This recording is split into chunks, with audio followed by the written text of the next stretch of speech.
குப்பை வாங்கி 17 நாள் ஆகுது. ஆள் இருக்கா இல்லையா? என்னங்க நீ கேட்கும்போது மீட்டிங்ல கேட்கும்போது பார்த்துக்கலாம் என்னடா பாக்குறீங்கன்னு எனக்கு ஒன்றும் புரியலீங்களா? எதுக்கு சார் நான் கவுன்சிலரா இருக்கணும்? ஒவ்வொரு வீட்லையும் வந்து கெட்ட பேர் வாங்கிக்கலாம். குப்பை வாங்கி 17 நாள் ஆகுது. ஆள் இருக்கா இல்லையா? இல்லைன்னா அந்த கரண்டியும் அந்த வண்டியும் கொடுங்க. வண்டிக்கு நான் 2000 ரூபாய் செலவு பண்ணி கொடுத்தேன்.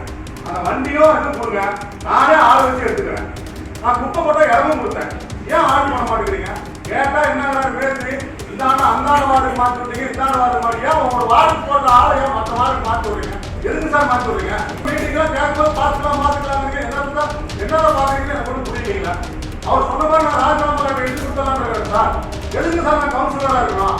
ஒவ்வொரு வீட்லையும் வந்து கெட்ட பேர் வாங்கிக்கலாம். என் வார்டு இருக்கிற ஆளுங்க எதுக்கு வேற வார்டுக்கு மாற்றி விடுறீங்க? 2500 ரூபாய் வண்டி ரிப்பேர் பண்ண கொடுப்பேன். உங்க வார்டுக்கு மட்டும் தான் ஓட்டுறீங்க. அந்த வண்டியை காணும். அதெல்லாம் திரும்பி போயிருக்கா பெற்றுருக்காங்களா? அதெல்லாம் தெரியலையா? பூர்விகா அப்ளையன்சஸ் இப்போ பிரம்மாண்டமா OMR துறைப்பாக்கத்தில்.